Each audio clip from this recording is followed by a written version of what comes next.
Copper futures are trading at $5.72 per pound on COMEX today, and JP Morgan expects copper to hit $12,500 per metric ton in Q2 2026, with an average of $12,075 for the full year. Welcome to the Sybertrader Copper Update, sponsored by TCU29. TCU29 is a first-of-its-kind RWA copper token, fully collateralized by in-ground, independently verified copper reserves, and pegged directly to the real-time price per pound of copper. By tokenizing real in-ground copper reserves, it gives investors pure copper price correlation, instant liquidity, and long-term intrinsic value, making it a modern and superior hedge against global copper volatility.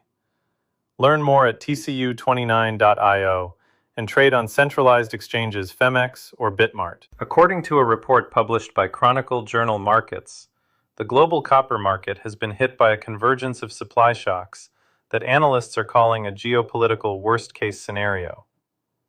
The military-driven closure of the Strait of Hormuz has halted the flow of approximately 40,000 tons of copper cathode per month, most of it destined for wire rod producers in the UAE and the broader Gulf Cooperation Council region, with alternative ports like Khor Fakkan and Fujairah already at maximum capacity. But the strait closure is only half the story.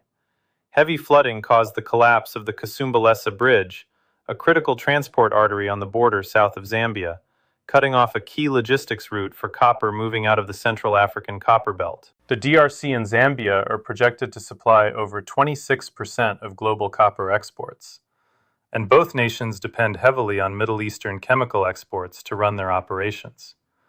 With that supply blocked, analysts are warning of a so-called sulfur famine that could paralyze production across the copper belt.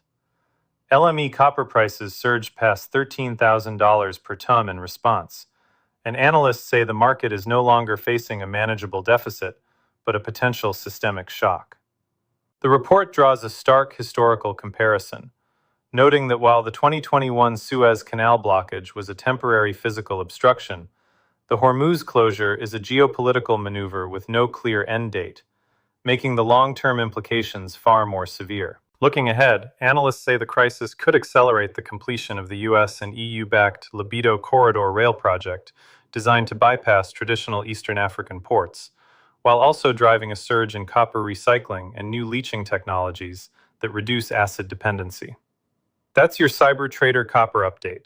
Remember to like, follow, and subscribe for the latest news on copper.